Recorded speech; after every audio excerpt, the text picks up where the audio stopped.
with Munwara Ali. So I'm a leadership coach, consultant, mentor, and I am the chief executive of Waltham Forest Community Hub, a beautiful charity based in Waltham Forest.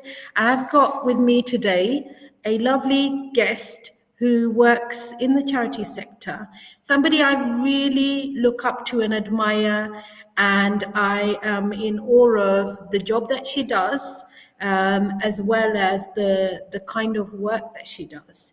And I wanted to find out more about Vanessa.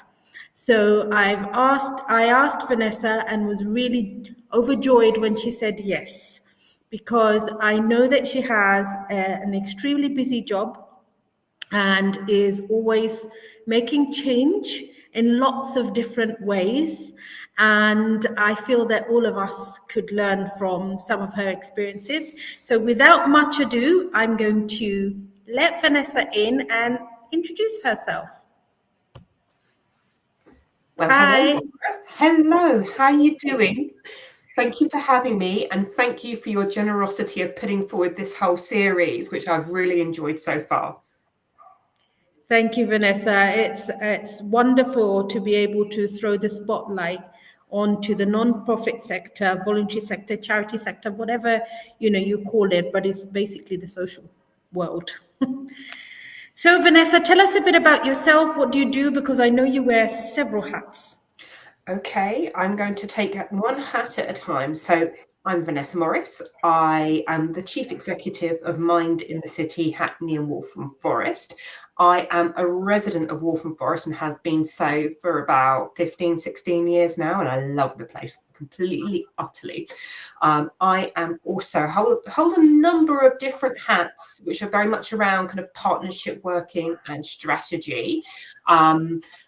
Some of which are around working in place partnerships, so kind of working around kind of how different organisations with boroughs work together. So I am the kind of the place-based lead for the voluntary sector for both City and Hackney, and also for Waltham Forest.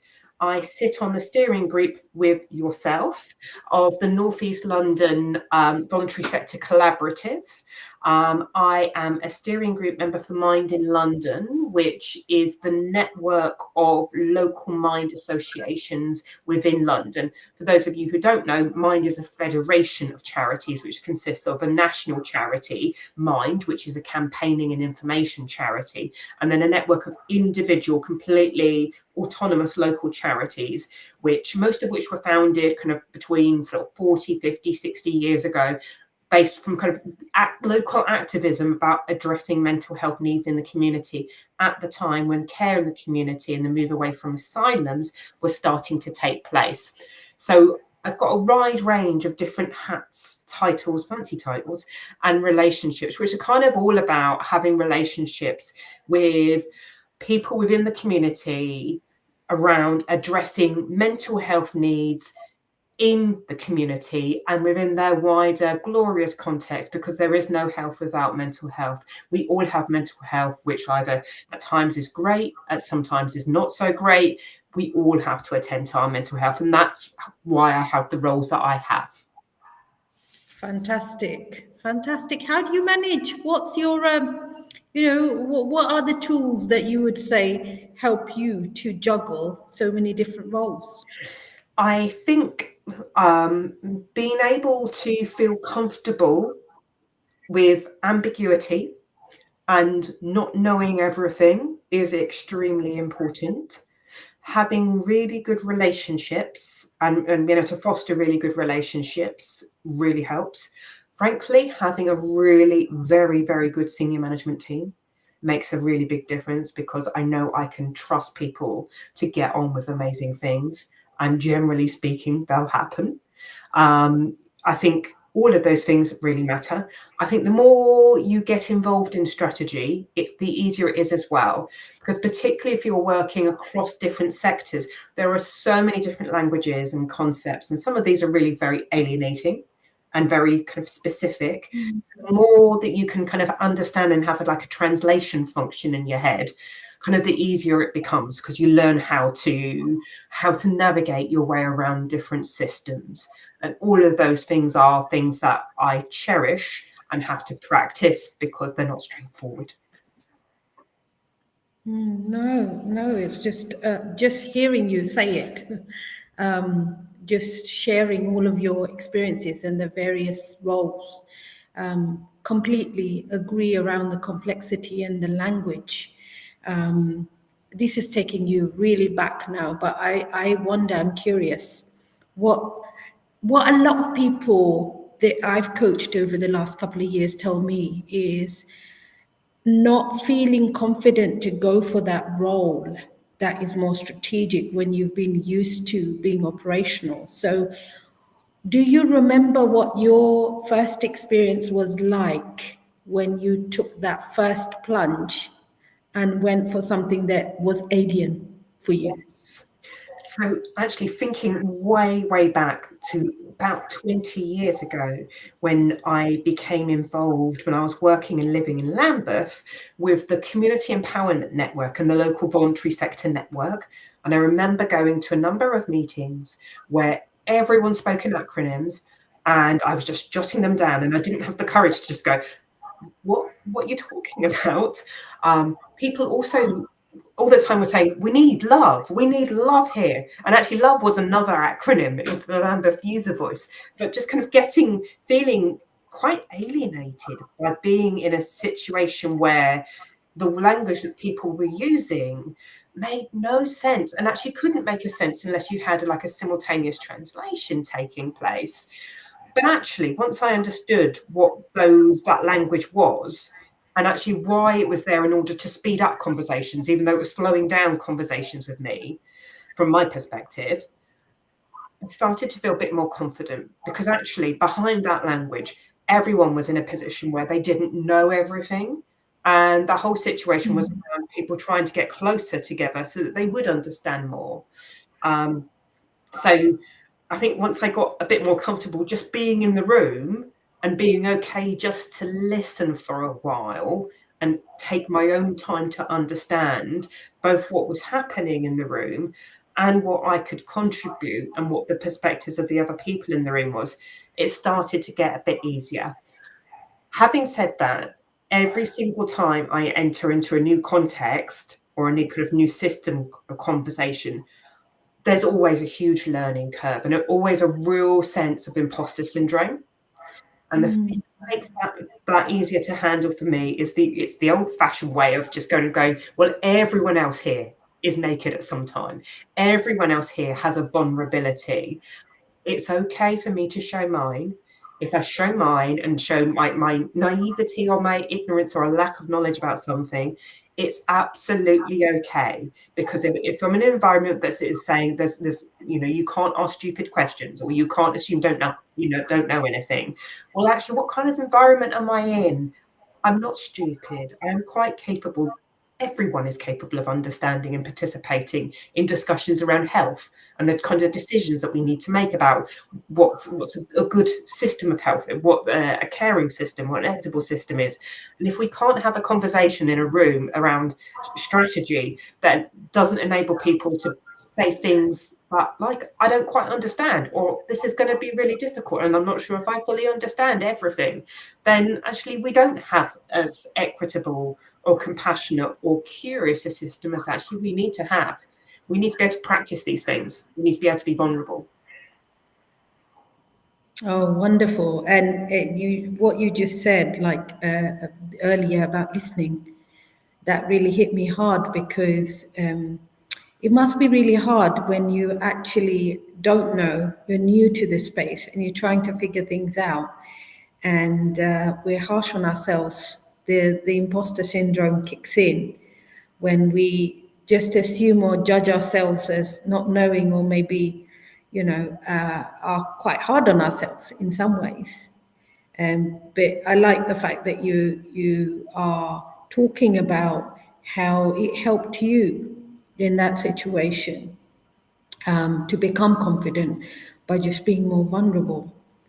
It must be quite different, though.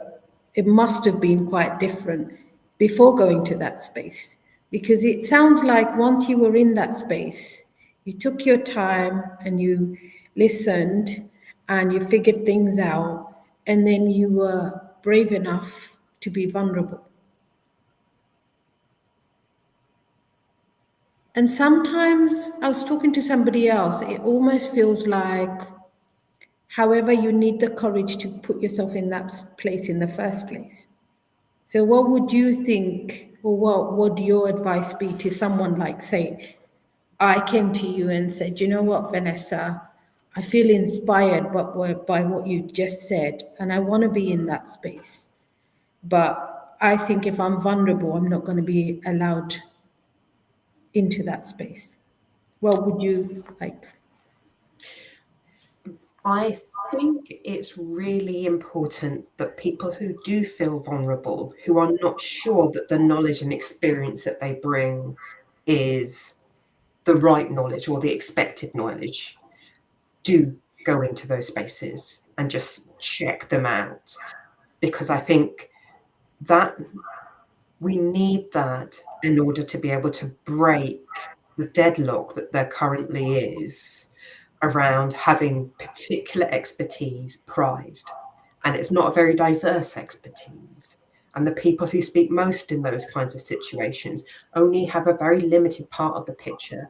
So I'd encourage people who don't feel like they have the whole package to still step forward and just give it a go, because actually it's vital for equity that we make sure that people are in that space and that their voices are heard, because that's that's the first step towards mutual respect. That's the first step towards making a system that is more equitable.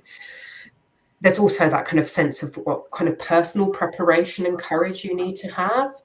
And I think so many of the people that you've interviewed, and certainly so many people that I've had discussions with from the voluntary sector, are people who are coming with such a strong backstory in terms of what has led them to do the work that they are doing, the kinds of conversations that they've had about other people's life experiences and how that chimes with their own.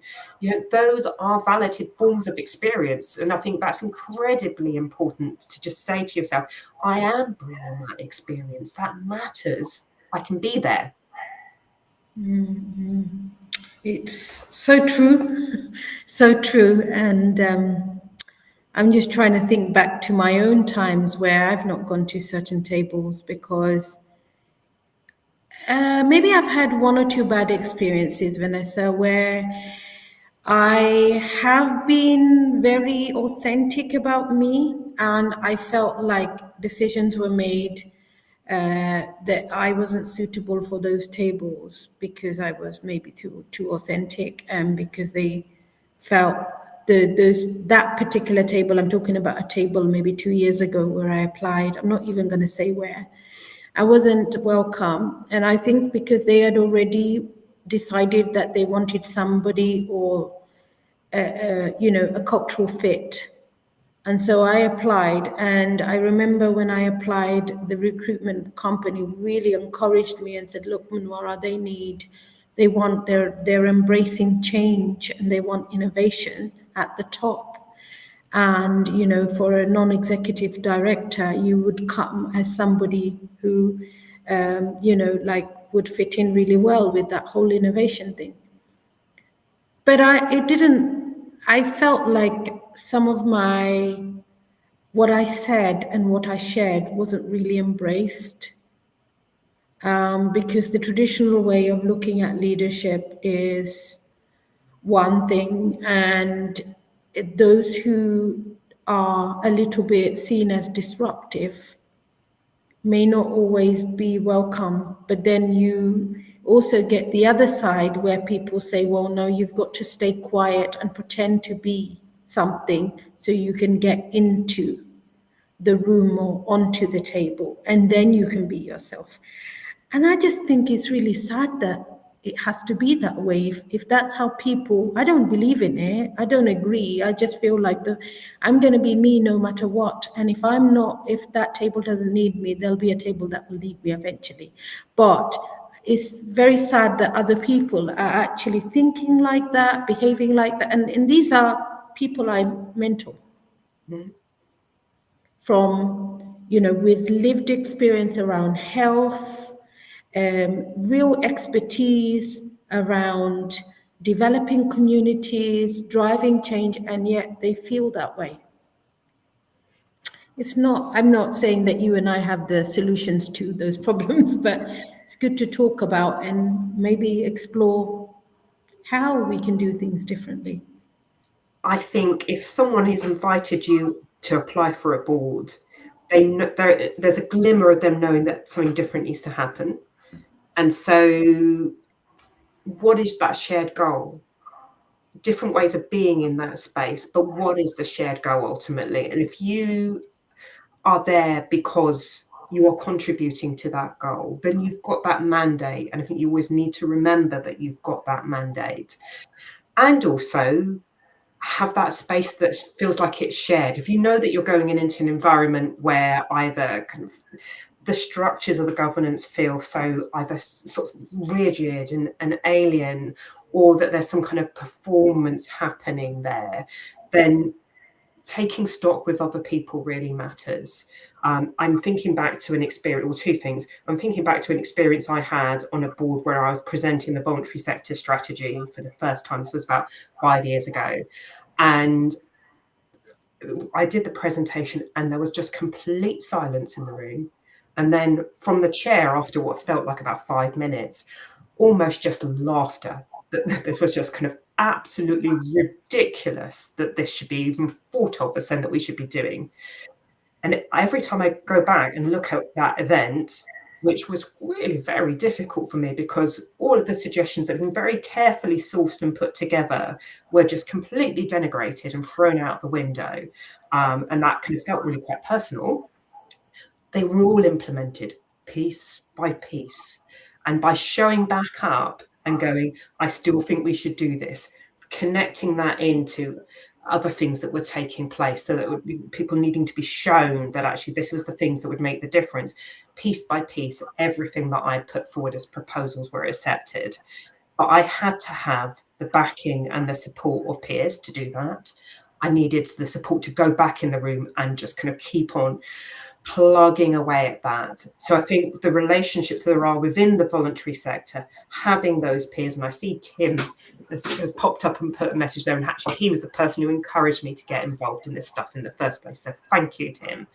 Having those connections, having those relationships, being able to explore what your own emotions and your own organizational interests are, versus the work that you have to do piece by piece to be, the grind work of change is extremely important. And I think the power of connections, having those peers and you're working towards that collective goal is absolutely key.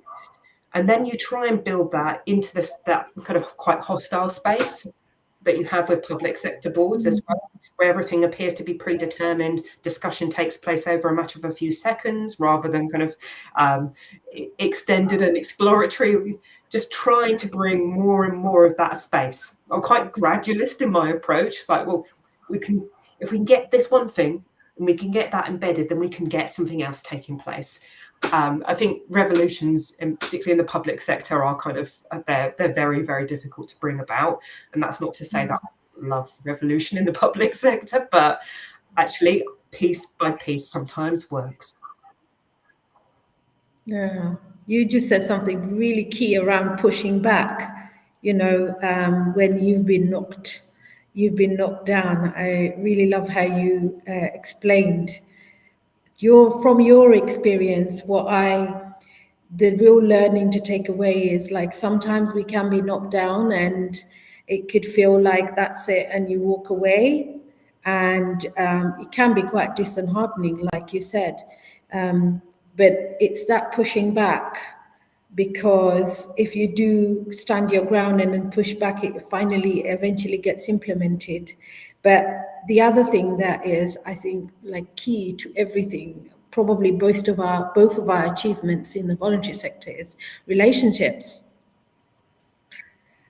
and making sure that, like, we're on that journey collectively, because we're all trying to do the same thing, and none of us have the answers.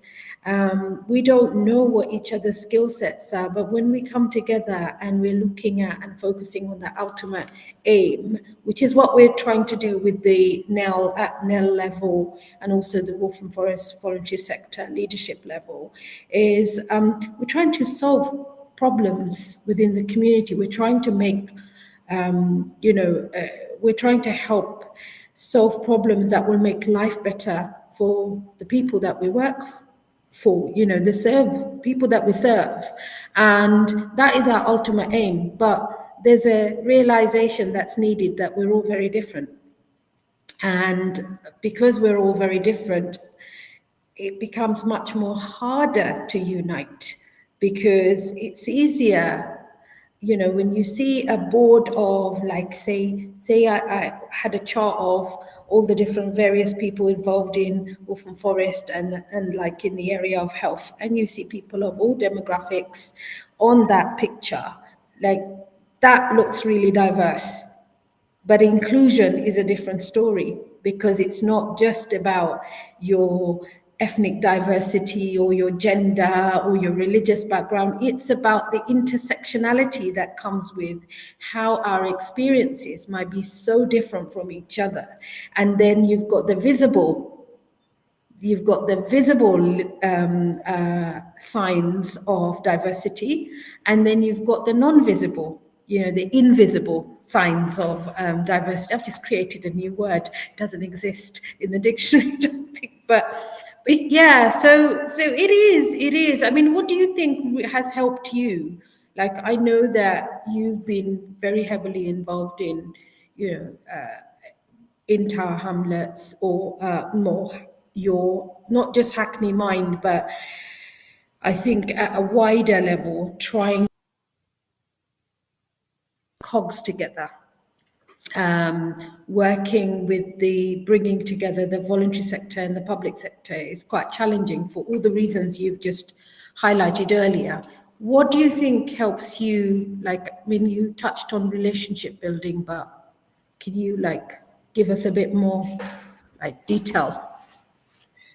Yeah, I think there's a couple of things.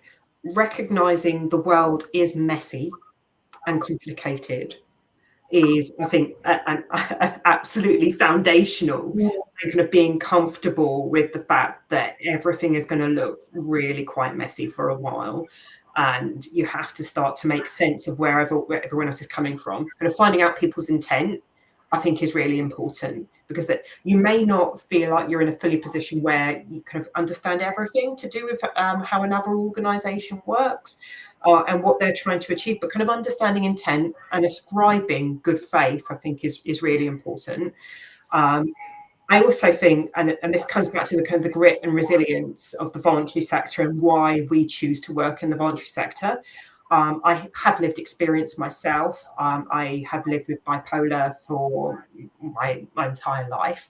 I come back constantly to the point of, well, what about my experience? What about the experience of people that I know from all different backgrounds and ages who have either experienced a lack of support or a dismissal of their lived experience and doors closed because of having an invisible disability in terms of having a mental health issue.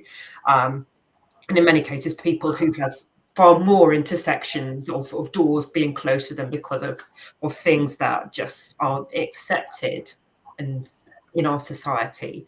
And that really helps bring me back to my motivation and kind of getting back stuck in. So I am doing this because I think that we have had a mental health system that really doesn't address people's needs, either as individuals or as communities. And that has to change. And sort of slowly moving that boulder up the hill is my primary motivation for doing the job that I do. Lovely. And that says a lot about some of the work that Mind does. I had a colleague I spoke to earlier, your motivations, and they were asking, and obviously your motivations say a lot about your own understanding and awareness. And we were having a conversation around mental health, and they were asking me this question. What happens? And this is a young person, by the way. So they thought that perhaps what they have to say might be seen as controversial. I said, nothing is controversial. It's just another perspective. There are hundreds of perspectives we haven't even heard or don't know, have yet to learn. So he said, there should be something around personal responsibility.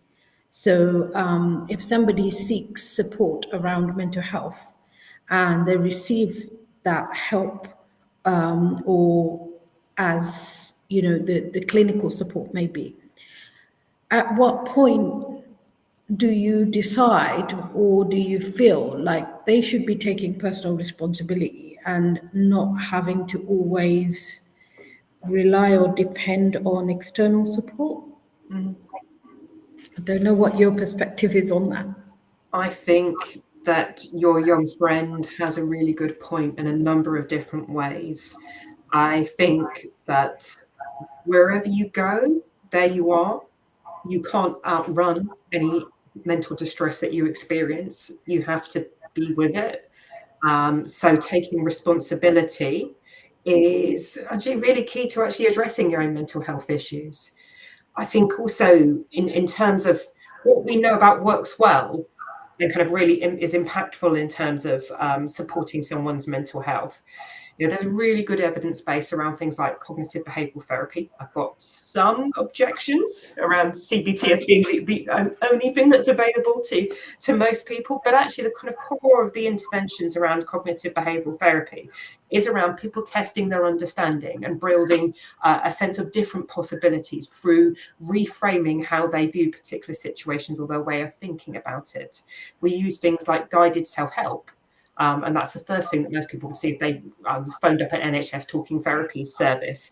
And actually that is really around helping people start to understand and put in place actions, kind of very concrete actions that help protect their mental health and gradually start to improve it. I also think that it's not just about personal responsibility. I think one of the magic ingredients and one of the best things about mental health support is actually around peer support. And I was involved in the side-by-side programme over a number of years, which was led by Mind with the London School of Economics and the PIN Foundation. And it was the biggest peer support study across the world. And it looked specifically at different groups of people and their experiences of peer support. In most people's cases, they'd never received peer support before. Two main groups, people working in rural environments and one people in urban environments from minority ethnic communities. And it was aiming to look at what the kind of the special ingredient of peer support was, and how it improved people's mental health. And the kind of key ingredient was giving to others. And there is something about mutual responsibility that is incredibly powerful, that sense of your, what we would call self-efficacy, the ability to take a difficult situation or any kind of situation and just think, I have something that can contribute to that situation, brings confidence. And being able to give that to other people brings even more confidence. And so I think that's all of those things around personal responsibility are incredibly important. You can, having a mental illness can really feel like your legs are just kind of cut from under you. The kind of the loss of sense of stability that goes alongside that, the way in which you question yourself in every single way is incredibly difficult. But actually bringing it back to, but there's something still there in me. There's something still there in my relationships. I have something that I can contribute is incredibly important to addressing those mental health challenges. Thank you, Vanessa. You've touched on so many different elements of, the peer support thing. I think is so vital. I couldn't agree more. Something I read, I think it's when it comes to just generally what happened during COVID, and we talk a lot about it, is that loneliness kills. And when you are struggling with a mental health problem, because of taboos in so many different communities, we don't feel comfortable to share.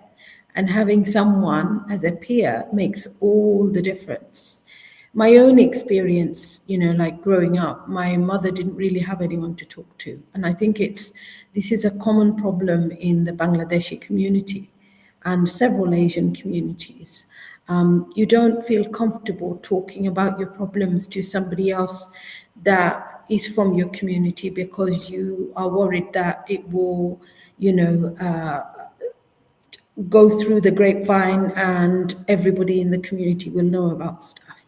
And I remember years ago, I used to work for Henna Asian Women's Group in Camden, Kilburn, and they did a research piece called and they produced a project called the Listening Project. And what the Listening Project just did was enabled these Indian, first generation migrant Indian women, a space where somebody would just listen to them and they could just talk. And that somebody was like part of the listening group, the practitioners. It was quite an amazing idea, and I think they got an award for it. But it's like, what do you do when people don't want to access or don't even ask for clinical support or help because of the taboo surrounding these things? You've got to you've got to find creative ways. And I think peer to peer support is a really good creative way to do that. 100% agree. There are many journeys to help. And if you come from an environment where either there is increased stigma around mental health issues, or in other ways you have some kind of signals that you won't be accepted or understood when you come to a service, be that GP, be that secondary services, be that anyone, it is really incumbent upon society to think about much more creative ways of helping people receive that invitation to help. We are part of a program called the Muslim Mind Collaborative. So we've been working closely with around 50 different partner organisations around the country, some of whom are NHS organisations, but actually predominantly it is charities, some of whom are local, some of whom are national, some of whom are comparatively really tiny. They are one or two people who have recognised the need particularly within the Muslim community, though that's just an example of the kind of the things that you're saying around actually needing much more creative approaches and much less kind of potentially threatening approaches to being supported around their mental health. And we're delighted to be part of that program, partly because it's just really inspiring being around other people and other organisations who've just found a way of being trusted. And the more that they're trusted by one or two people, they become trusted by many people. And so they become better conduits to health. But also it's just a kind of sense of actually, when we get together and all of these individual experiences then become part of a knowledge base, which says particular groups of people need different ways of being invited to address their health, because distress comes out in different ways, joy comes out in different ways, and that diversity needs to be both respected but also celebrated. I think is incredibly important. I think we are very lucky. Certainly my organisational context is very lucky in that we have really good relationships with our commissioners, so that we are given a lot of space to be able to redesign services so they are specific for particular needs that might be underserved. So working particularly with the Black community locally, and which is in itself very diverse, and people coming from a whole range of countries and continents, but a shared historical experience and a shared experience of having a system that does not meet needs and can be very threatening around addressing distress. I think all of these things really matter, and very often it's those kinds of support which seem on one level to be really quite light and not necessarily clear to kind of bottom out what kind of outcome there is, which turn out to actually be really important for helping people feel that sense of, one, feeling safe, feeling heard, and two, as a result of that, developing that sense of self-efficacy, so then they may be able to go on and do some more detailed clinical work. I think the distinction there between what happens clinically and the kinds of interventions you get in the NHS versus the kinds of things that are just kind of walking alongside, the friendly conversation, the being in part of a group that does artwork or does sewing together. The distinction between those two is not as great as it appears to be, and both have huge value in a system that helps people feel that they're worth it, and that they have something that they can contribute themselves, and their health matters to them and to others. Absolutely. I love that you mentioned the distinction between the two. It can be quite challenging otherwise to understand what we don't know. And that's just, maybe I'm not like putting it in the right way, but even within a lot of those communities and lived experience, when I'm talking to you, Vanessa, it's not just around your own invisible disability, if you like, but also you having worked it with some of those communities. Sometimes I have felt that the way I look goes against me, in the sense that when I put my hand up and say I have lived experience, that I'm necessarily just talking about myself. In our leadership roles, we've managed organizations where we have, in the non-profit and voluntary sector, we have worked with those communities. So we may be aware of some of those issues. Like, I know that you are probably very aware of some of the experiences of the Bangladeshi community because of your lived professional experience, if you like, of having worked with those communities. Now, being part of the Muslim collective, there's a lot of things you will have learned that a lot of other people won't have. And this is what I mean when I said earlier, like, you look at someone and we can so easily make assumptions and judgments, but we have no idea about the intersectionalities within that. So it's really interesting, some of the stuff you shared. And I I have to say that leadership is not easy. I've never ever seen it as an easy role. I've also learned that no matter what happens, I have my unique experiences and my unique perspectives, and I have to find a way of sharing that when I am working with others. In the same way where I'm curious to learn about other people and what they bring to the table and what makes them tick and what could, I'm always curious to know that every human being, I believe, holds untold potential, and there's so many layers that I have no idea about, so I can't make assumption. But then, yeah, it's just, emotions can be really hard to manage as well, and something that a lot of young people have said to me over the years, because youth work was my early career, was how do you manage it? Like, what do you do? What are your strategies? And I would say the same thing to you, like, ask you the same question. What do you think helps you to manage your emotions when you are leading, when you are responsible as a chief exec of a charity like Mind, or any other roles that you've held where you are the person who's ultimately responsible? Yeah, so my self-care and kind of self-formation checklist.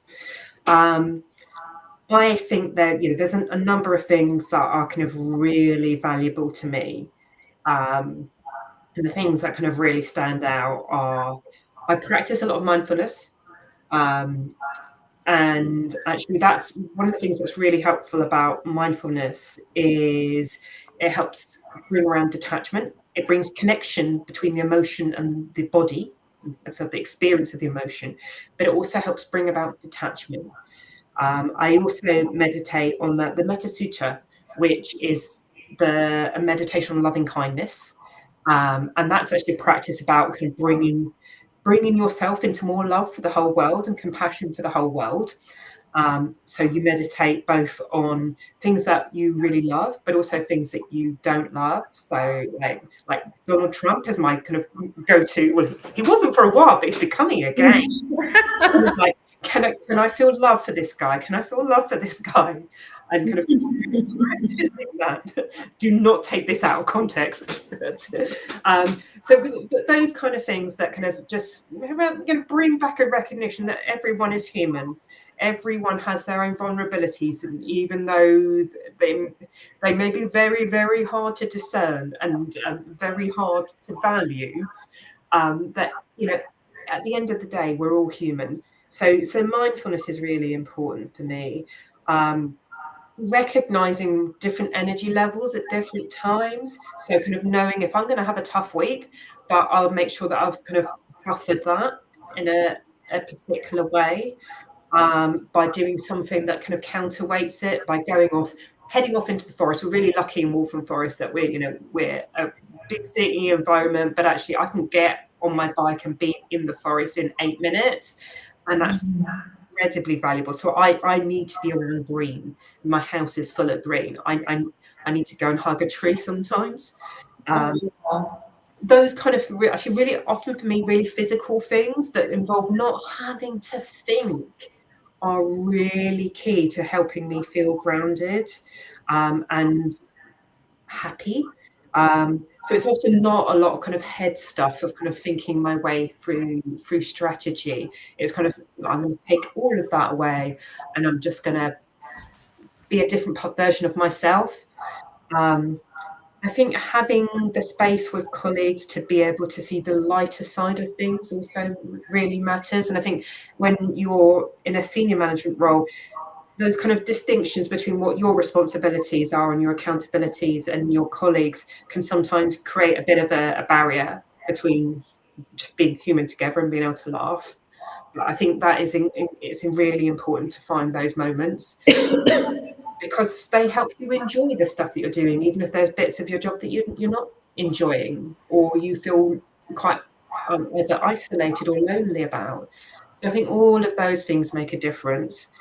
Also, I think, that it's really helpful at times if you know that you're heading into a period where there's ambiguity that is hard for you to deal with, to think about what external resources you might need. So thinking about using coaching or thinking about the sort of wider chief exec networks or other kind of infrastructure organizations who might be able to provide some sounding boards, because whatever challenge I'm experiencing is not the first.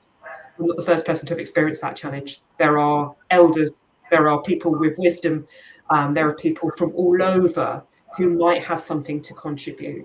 So I often think, particularly around challenges around system work, I think about other complex systems. So what kind of lessons are there from kind of conflict resolution workers? What kind of solutions come from kind of climate change activists or climate change work?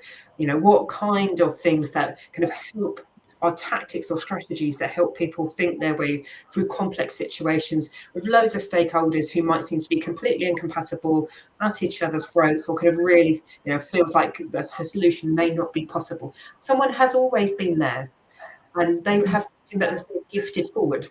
I'm going to use that so that then I can put that forward myself. Excellent. Thank you very much for sharing all of that. I have to say it resonated with me that when you shared the bit about the strategizing and the headspace and the thinking. I've had days when I've had headaches, and I have to say I'm so fortunate to be in Waltham Forest because going for those walks out in nature, it really helps to clear the mind. I have to say, I don't do enough, like maybe meditation and things, but then I like baking and I like feeding people. So it gives me, for me, that's like my thing. But you touched on relationships as well at work. It's a theme.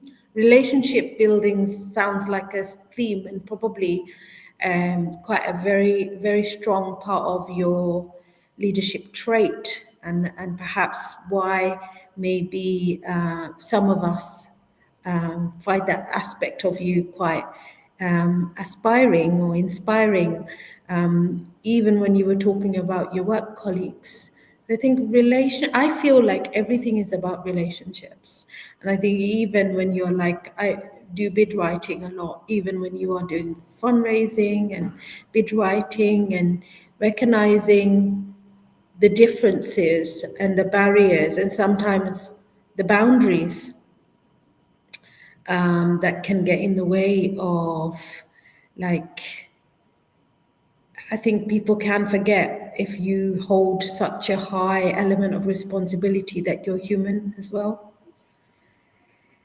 And it's hard, I think, as a leader, if you cannot be vulnerable, it's hard to build trust and encourage your people to feel comfortable to also be themselves, and that not having to always hide. Because, in the coaching world, we encourage by asking questions. And I always make this point that it's almost like we have to balance asking, because most people know the answers themselves, and most people can, self advocate and take personal responsibility. But the personal development world and how far we move with that also requires a balance between being able to pick up things where perhaps for many reasons people don't feel comfortable enough or courageous enough to be vulnerable.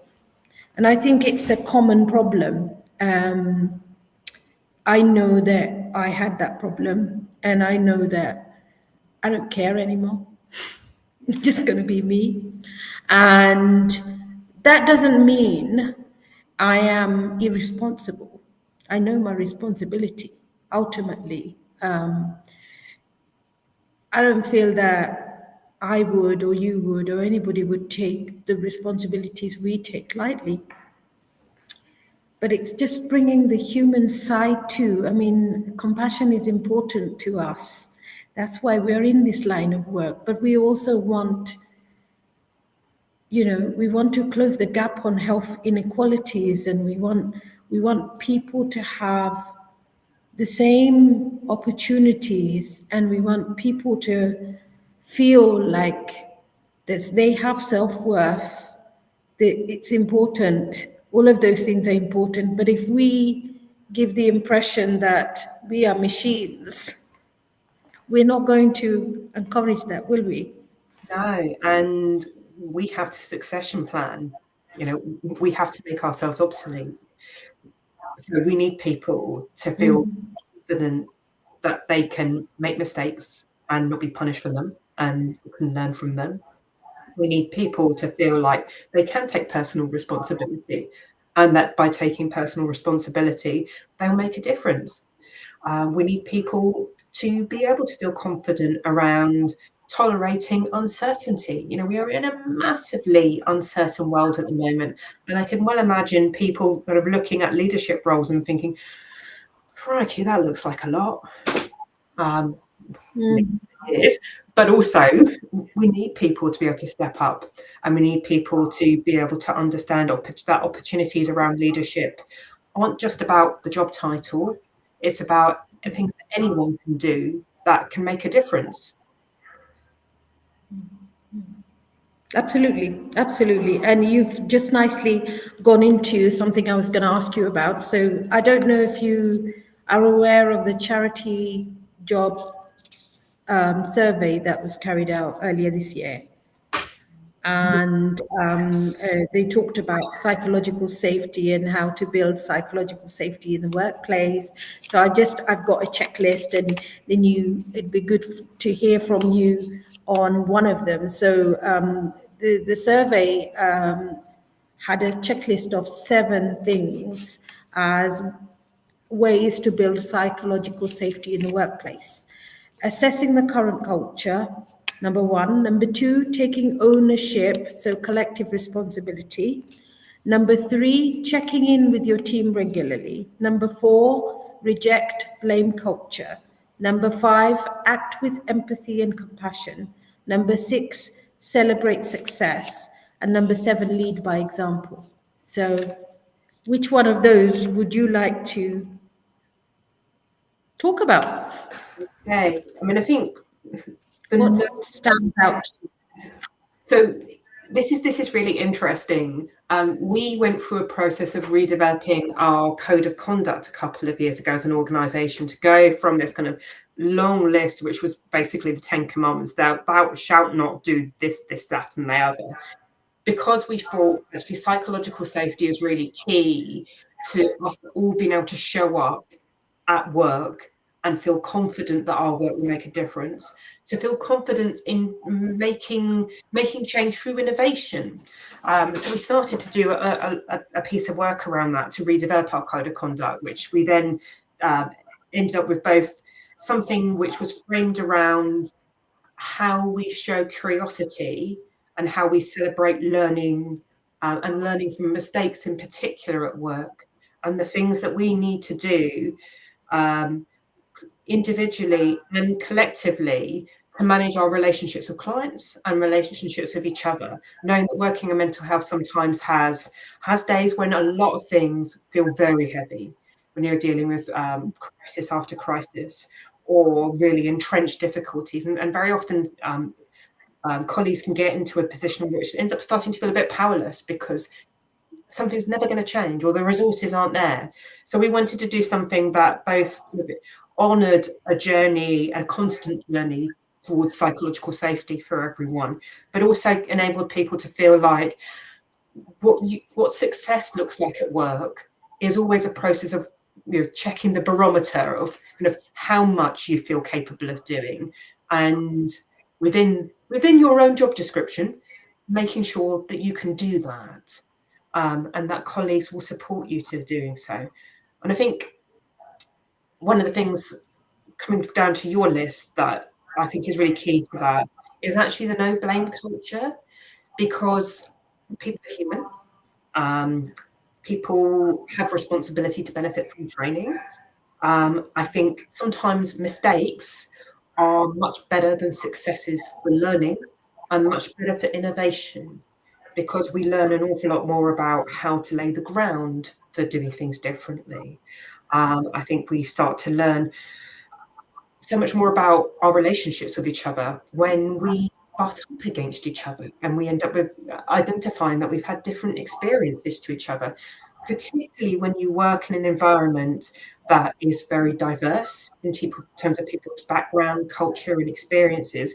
But also, when you're actively seeking to reduce health inequalities, you are going to come across deliberately people who have very different experiences, different ways of speaking, different ways of thinking. That has always been the case in the mental health system, because people just used to be designated as mad. And that's often just because of having different experiences to what was identified as the norm at the time.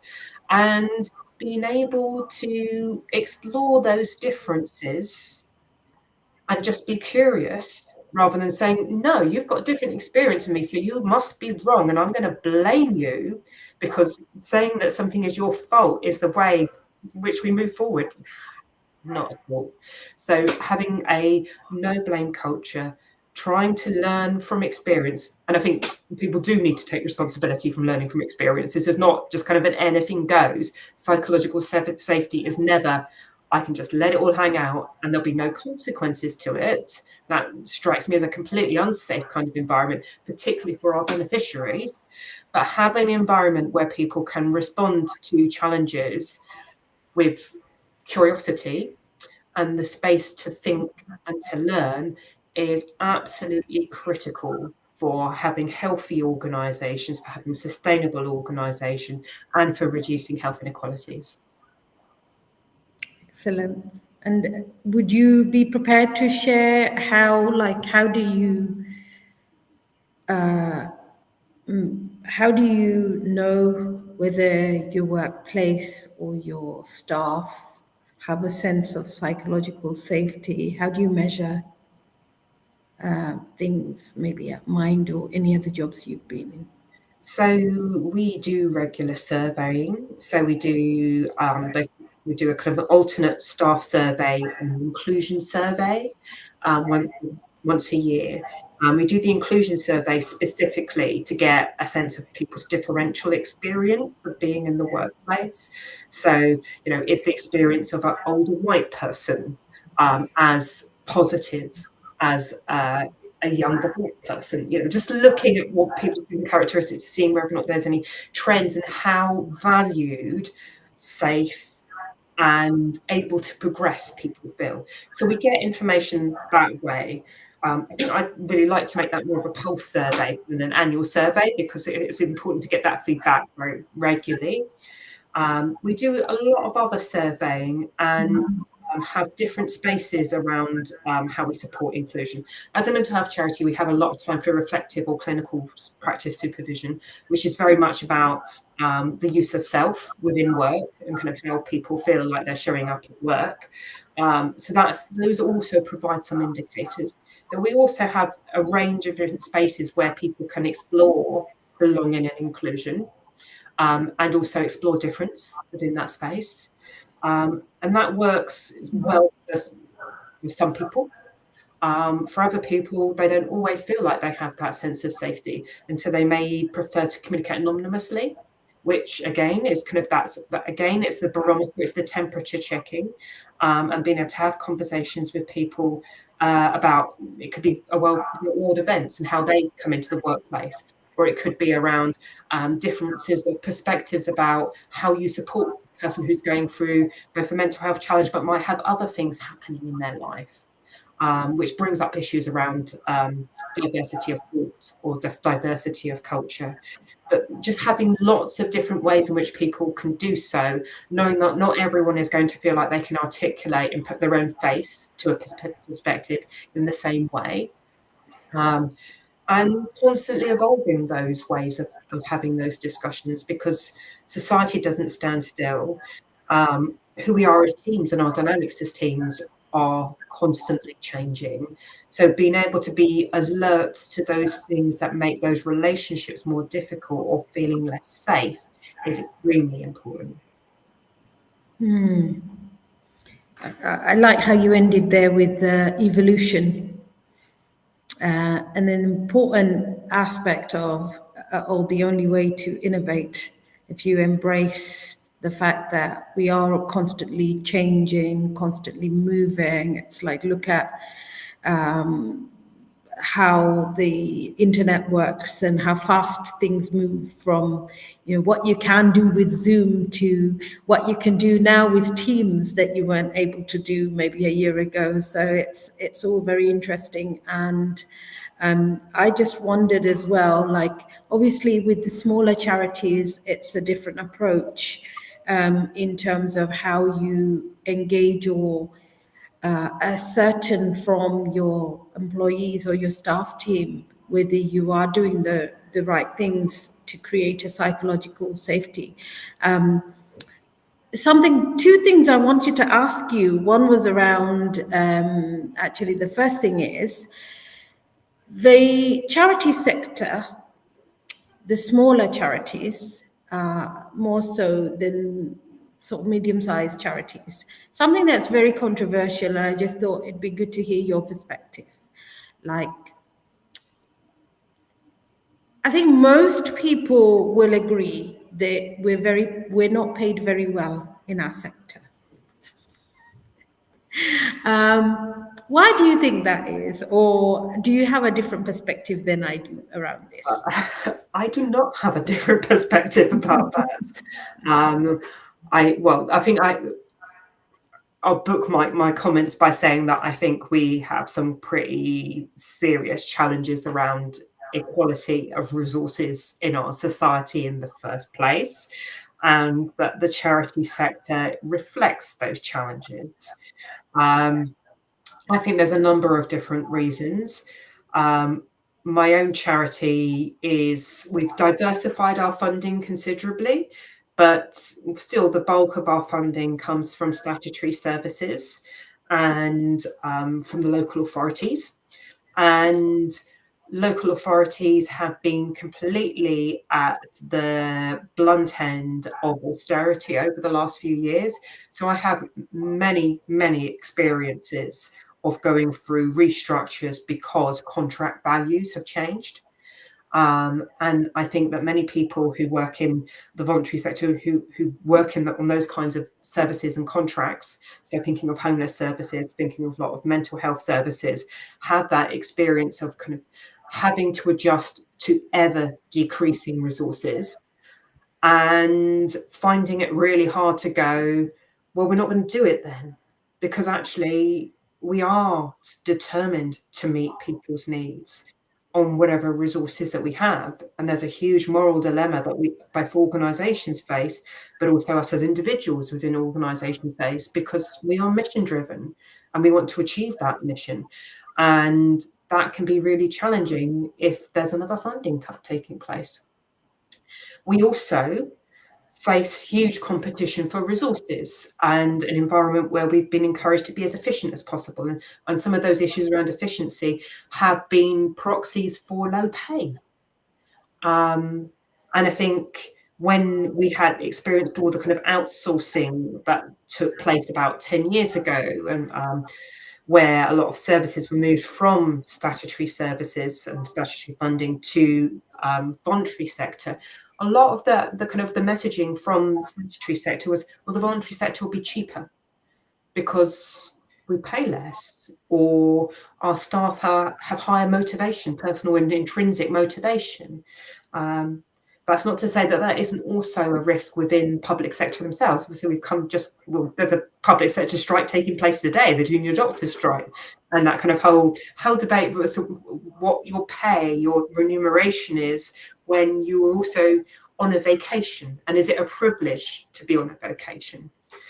I think we need to do a lot more work collectively, grant giving charities, public sector, and all of those different parts of the system that hold financial resources to fund support for people, to be able to make sure people are resourced to do that work, because we don't want to end up in a position where people feel like their passion and compassion seem to be a reward of itself. We need people, particularly in London and inner London, like here, where I think over the last 10 years, we have experienced the highest growth in property prices, both for rent and for sale in the country.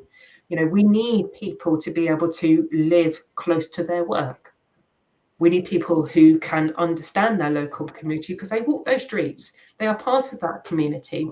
And so we need to be able to pay people adequately to do so.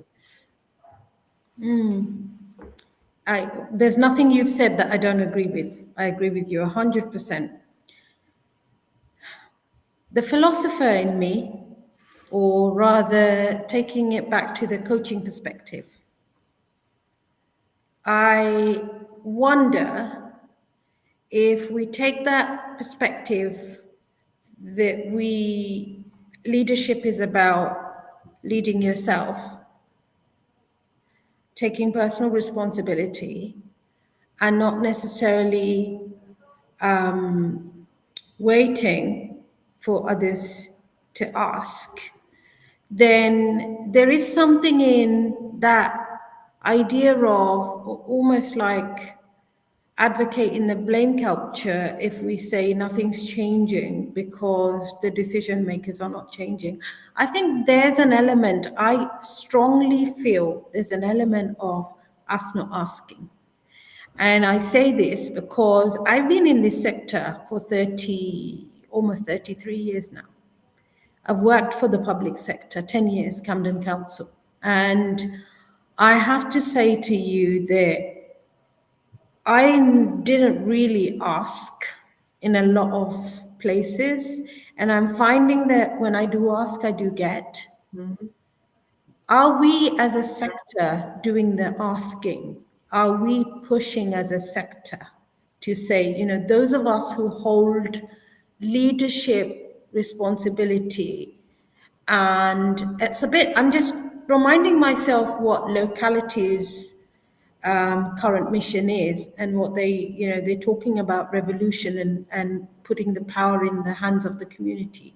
Sometimes I feel like we don't even remember that we hold power. And when I say power, I mean like not the kind of power that everyone thinks of as like, you know, the thing to fear. I'm not talking about that kind of power because I see that very much more as force as opposed to power. I'm talking about like the power I hold as an individual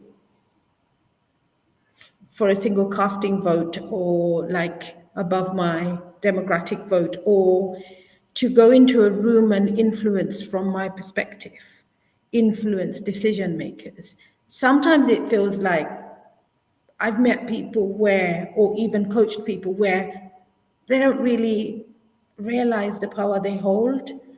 So, yeah, I know I'm going on a run a little bit because I'm trying to be diplomatic here.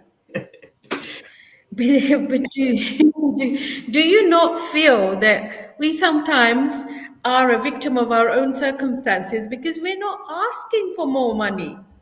I think that's often a risk. I have plenty of experience of asking and getting, and experience of asking and not getting. In which case, you have to turn the conversation around to, well, what's possible within what resources we've got. I think it's also there's something charities are often quite feel themselves to be in a vulnerable position because of constantly having to compete for those funds. And I think it is really beholden on us to think, well, actually, no, I'm here. My organisation's here because we're doing something that is worthwhile. And so it's not that we are there with our begging bowl saying, please fund us for this. It's like this is a resource. Do you want to commit to this resource? I think you're right in terms of people often not asking. And I wonder some of those reasons could be about feeling like being seen as being a troublemaker or not being grateful for what you've been given. And when all of these things I think do start to go through organizations' heads. And I reflect, well, that isn't that kind of part of the overall challenge that you have with charity and the whole concept of charity, that it's about someone with power being beneficent to you. It's like, I'm going to help you because I'm good, rather than because what you are doing is something that is of value. And I think we always need to kind of bear that in mind when we think about who we are as charities, and that actually charities shouldn't be, and funders of charities shouldn't be doing it because of the apparent goodness of their heart, but because there is a social value, and that social value benefits everyone. And hold that in mind when you ask for more money. Absolutely. Value for money. The money is the taps are turned on and they're turned off. And so that's always a challenge. But being aware and sharing responsibility of thinking your way through that, because what charities do is vital. And you don't want to see that gone. And I'm seeing, I'm just looking today and my Facebook feed, seeing another local charity who I think are absolutely amazing, saying we're running out of money now. All of these things, they are absolutely vital. They took years, they took decades to build up. We don't want them gone. Absolutely. Well, I'm going to finish on this note because we've been talking for more than an hour. And I've really enjoyed it, Vanessa. And especially, I don't know how I managed to keep you here for so long. You're such a busy woman. And something just the last thing, because I think that's quite inspiring, you shared with me about the silent retreat, which I was like, I'm still fascinated, and I'm thinking, will I ever be able to venture into it? So tell me a bit about, just share with us the silent retreat. We'll kind of run off. I have been doing this for many years. A friend of mine who used to run a local charity in Redbridge eventually persuaded me to spend the time to do this. is to go on a silent retreat, which is inspired by the teachings of the Buddha, but is not Buddhist, to practice Vipassana. So it is time away from the world completely. So it's just you, silent for 10 days, doing nothing apart from meditating and occasionally eating. So just sitting on a mat. And when you do that, it brings up a whole lot of things, because none of us have quiet minds, and an awful lot of things, from the, oh God, have I left the gas on?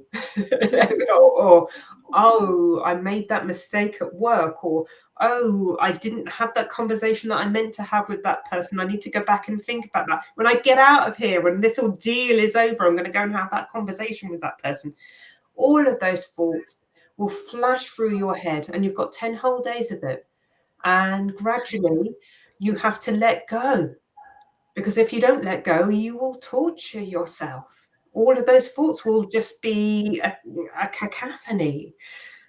So having the discipline of just being made to sit on a mat with your eyes closed actually really forces you to attend to your body, to see what arises in your body, but also to see it fall away. And for me, the experience of having really bad pins and needles for half an hour and eventually going away and me not doing anything is one of the most liberating things. That recognition, that pain, that anxiety can be felt with such intensity, because it's the only thing you're experiencing at the moment in time. You've got nothing to distract you, and it passes. That is so liberatory. Wow, wow. I just think I might fall asleep. Oh, you will. And you'll snore, and everyone else will start laughing at you. Wow. But yeah, that's just, I'm still fascinated, and it's still on my list. It's on my list now. I think it would be the most amazing experience to go through. Thank you very much, Vanessa, for coming and joining me live and sharing some of your wonderful experiences. I hope whoever is watching or will be watching, catching up later, will have a lot to take away from. Please do comment and share if you have any questions for Vanessa.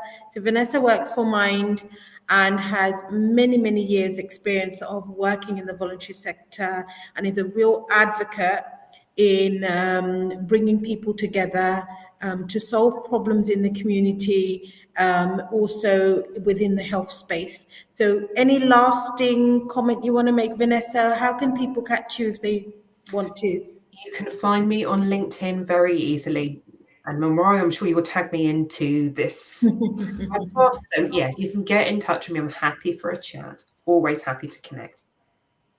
Thank you very much, Vanessa. I hope you enjoy the rest of your day. Pleasure. Thank you so much for having me. Take care. Thank you.